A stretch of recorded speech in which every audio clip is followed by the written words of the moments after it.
Paulo Ballesteros nilisan na ng isa sa mahal sa buhay. Jose at Wally nakipagbardagulan sa isang event. Pero bago natin pag-usapan yan ay hinihiling ko na pakisubscribe ang aking YouTube channel. Pakiclick na rin ang bell icon para lagi kayong ma-notify sa mga newest video na ilalabas ko. Mga kaparokya, today is January 29, araw ng Lunes, and as expected na nakatape o recorded ang Eat Bulaga ngayon. At bago natin simulan ang ating online viewership ng tatlong noontime show dito sa ating bansa, ito yung tahanang pinakamasaya, ang Eat Bulaga ng Tito Vic and Joey at ang Eat Showtime. Ay pag-uusapan muna natin ang tungkol sa Jowa Pau or Jose, Wally and Paulo. So kamakailan lang ay pumanaw na po ang nanay o lola ni Paulo Ballesteros. Ito yung dahilan kung bakit wala si Paulo sa sugod bahay mga kapatid ng Eat Bulaga last Saturday.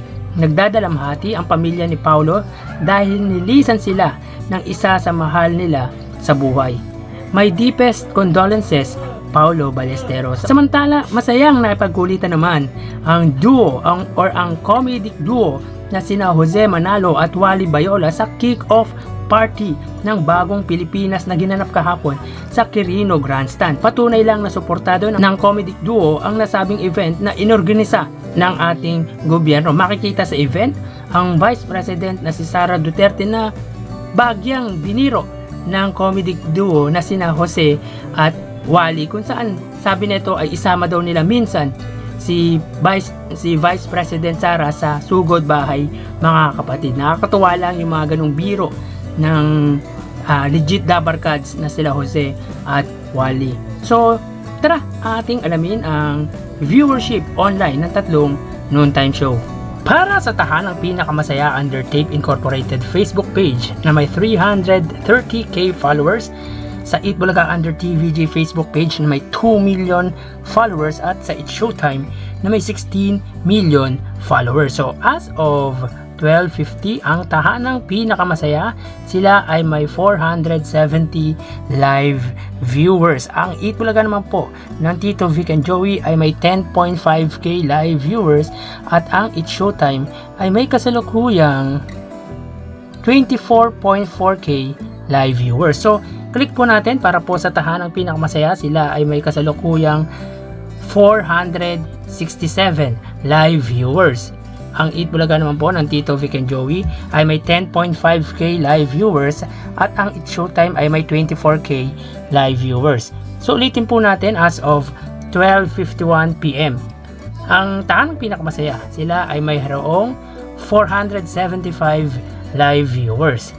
Ang Eat Bulaga naman po ng Tito Vic and Joey ay may 10k live viewers, at ang It's Showtime ay may kasalukuyang 24k live viewers. Subalit dito sa Facebook Live ng tatlong noontime show, ang nanguna ay ang It's Showtime, pamangalawa ang Eat Bulaga, at pamangatlo ang tahanang pinaka masaya. So sa 16 million followers ng It's Showtime, ang nanunood ay 24k live viewers. Samantalang sa 2 million followers ng Eat Bulaga, ang nanunood ay 10k live viewers, at sa 330k followers ng tahanang pinakamasaya, ang nanunood ay mahigit 400 live viewers. So mapunta naman po tayo sa tatlong TV station YouTube channel para po sa tahanang pinakamasaya. Under po yan sa GMA Network YouTube channel na mayroong 34.1 million subscribers.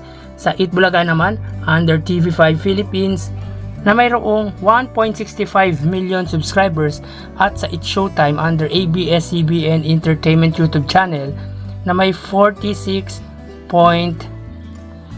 million subscribers. So as of 12:52, ang tahanang pinakamasaya under GMA Network YouTube channel, sila ay may kasalukuyang 2.1k live viewers. Ang Eat Bulaga naman po under TV5 Philippines, sila ay may kasalukuyang 50k live viewers, at ang It's Showtime under ABS-CBN Entertainment, sila ay may 97k live viewers. So ulitin po natin, as of 12:53, ang tahanang pinakamasaya under GMA Network, sila ay may 2.1k live viewers.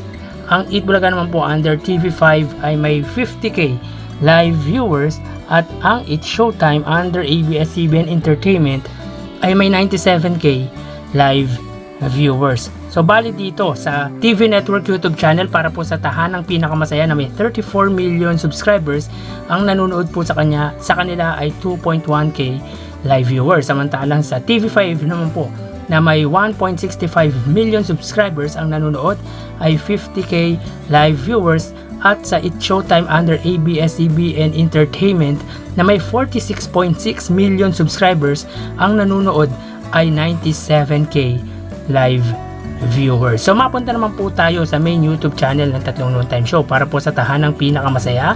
Under po yan sa kanilang YouTube channel na may 2.41k subscribers. Sa Eat Bulaga naman po under TVJ YouTube channel na mayroong 808k subscribers, at sa It's Showtime under ABS-CBN It's Showtime na mayroong 1.99 million subscribers. So as of 12:54, ang tahanang pinakamasaya, sila ay may kasalukuyang 212 live viewers. Ang Eat Bulaga naman under TVJ YouTube channel, sila ay may 48k live viewers, at ang It's Showtime under po yan sa ABS-CBN It's Showtime, sila ay may 83k live viewers. So ulitin po natin, as of 12:55, ang tahanang pinakamasaya, sila ay may 214 live viewers.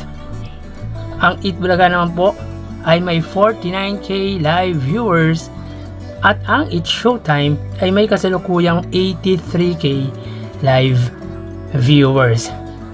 So para po sa tahanang pinakamasaya na may 2.41k subscribers, sila ay may 212k live viewers. Samantalang sa Eat Bulaga na may 808k subscribers, sila ay may 49k live viewers.